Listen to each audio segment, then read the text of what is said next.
Good morning ಎಲ್ಲರೂ ಹೇಗಿದ್ದೀರಿ? ನಾನು ಚೆನ್ನಾಗಿದ್ದೀನಿ, ನೀವು ಕೂಡ ಚೆನ್ನಾಗಿದ್ದೀರಿ ಅಂತ ಅಂದ್ಕೊಳ್ತಾ welcome back to Ajna Pai Kannada vlog channel. ಇವತ್ತು ಎಲ್ರಿಗೂ ಶ್ರಾವಣ ಮಾಸದ ಪ್ರಥಮ ಶುಕ್ರವಾರದ ಶುಭಾಶಯಗಳು. ಫಸ್ಟಿಗೆ ನೀರು ಕುಡ್ಕೊಂಡು ಬಿಡೋಣ.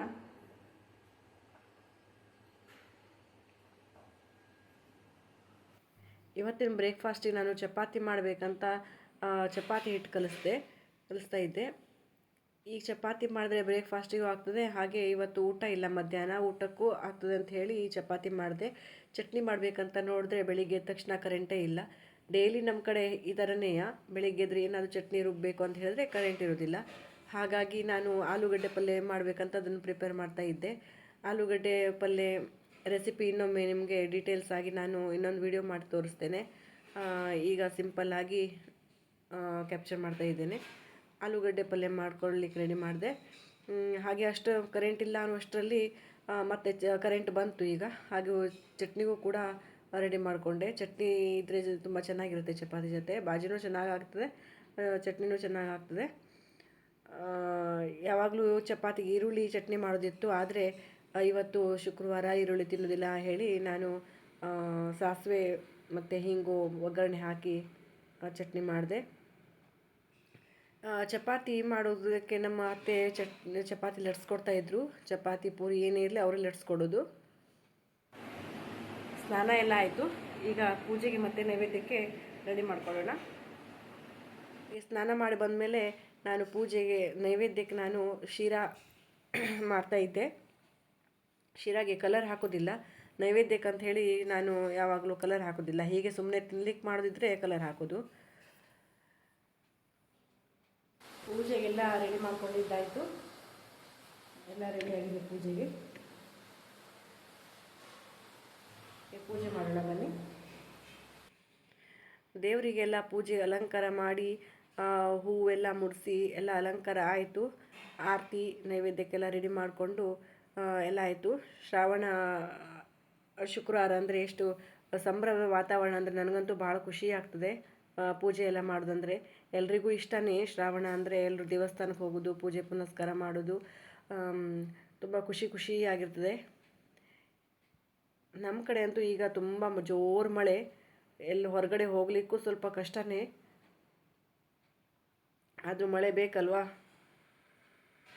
ಹಾಗೆ ನಾನು ಧೂಪ ದೀಪ ನೈವೇದ್ಯ ಎಲ್ಲ ಮಾಡಾಯಿತು.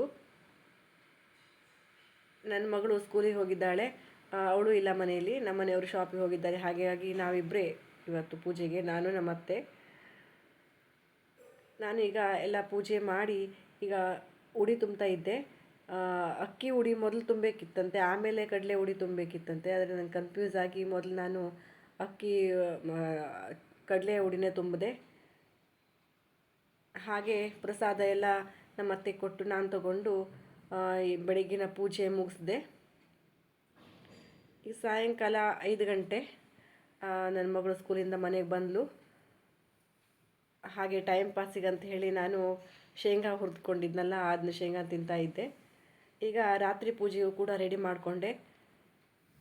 ರಾತ್ರಿ ಪೂಜೆ ವೇಳೆಗೆ ನನ್ನ ಮಗಳು ಮನೇಲಿ ಇದ್ಲು, ಖುಷಿ ಆಯಿತು. ಏನೇ ಹಬ್ಬ ಇರಲಿ, ಏನೇ ಒಂದು ಮನೇಲಿ ವಿಶೇಷ ಮಾಡಲಿ, ಮಕ್ಕಳು ಮನೇಲಿದ್ದರೆ ಚೆಂದ ಅಲ್ವಾ.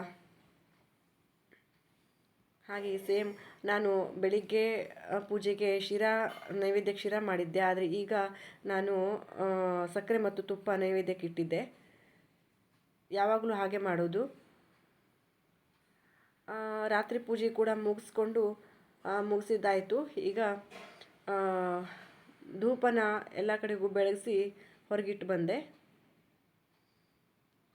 ಭಜನೆಯೂ ಕೂಡ ಮಾಡಾಯಿತು. ಹಾಗೆ ಈಗ 7:15 ಅನ್ನ ಮತ್ತು ಬಿಸಿ ಮಾಡಲಿಕ್ಕಿಟ್ಟೆ, ಮತ್ತು ಹಾಲನ್ನು ಕೂಡ ಬಿಸಿ ಮಾಡಲಿಕ್ಕಿಟ್ಟೆ. ನಾಳೆ ಬ್ರೇಕ್ಫಾಸ್ಟಿಗೆ ನಾನು ಹಲಸಿನ ಹಣ್ಣಿನ ಇಡ್ಲಿ ಮಾಡಬೇಕಂತ ಹೇಳಿ ಅದನ್ನ ರುಬ್ಕೊಂಡೆ. ಹಲಸಿನ ಹಣ್ಣು ಮತ್ತು ತೆಂಗಿನಕಾಯಿ ತುರಿ ಮತ್ತು ಬೆಲ್ಲ ಎಲ್ಲ ರುಬ್ಕೊಂಡು ಇಟ್ಕೊಂಡೆ. ಈಗ ರಾತ್ರಿ ಊಟ ಎಲ್ಲ ಮುಗಿಸಿ ಪಾತ್ರೆ ಎಲ್ಲ ತೊಳೆದೆ. ದಿನ ಅದೇ ರೂಟೀನ್, ಊಟ ಮಾಡೋದು, ಪಾತ್ರೆ ತೊಳೆಯೋದು, ಇದೇ ಬೆಳಿಗ್ಗೆ ತಕ್ಷಣ ಮತ್ತೆ ಬ್ರೇಕ್ಫಾಸ್ಟ್ ಮಾಡೋದು, ತಿನ್ನೋದು, ಪಾತ್ರೆ ತೊಳೆಯೋದು, ಇದೇ ಕೆಲಸ. ಗ್ಯಾಸ್ ಕೌಂಟ್ರ್ ಕೂಡ ಕ್ಲೀನ್ ಆಯಿತು. ಈಗ ನೋಡಿ, ನಾನು ಇದಕ್ಕೆ ರವೆ ಮಿಕ್ಸ್ ಮಾಡಿ ಮೊದಲೇ ಇಟ್ಟಿದ್ದೆ, ಒಂದು ಅರ್ಧ ಗಂಟೆ ಮೊದಲೇ. ಈಗ ಇಡ್ಲಿ ಮಾಡ್ತಾಯಿದ್ದೆ. ಹಲಸಿನ ಹಣ್ಣಿನ ಇಡ್ಲಿ ಮಾಡೋದಿದ್ರೆ ಯಾವಾಗಲೂ ನಾನು ರಾತ್ರಿಯೇ ಮಾಡಿಡೋದು, ಬೆಳಿಗ್ಗೆ ಗಡ್ಬಡಿ ಆಗ್ತದೆ ಹೇಳಿ, ಮತ್ತು ಚೆನ್ನಾಗಿರೋದಿಲ್ಲ ಬೆಳಿಗ್ಗೆ ಮಾಡಿದ್ರೆ. ಇಲ್ಲಿಗೆ ಈ ವಿಡಿಯೋನ ಮುಗಿಸ್ತಾ ಇದ್ದೇನೆ. ವಿಡಿಯೋ ಇಷ್ಟ ಆದರೆ ಲೈಕ್ ಮಾಡಿ, ಶೇರ್ ಮಾಡಿ, ಕಮೆಂಟ್ ಮಾಡಿ. ಬಾಯ್.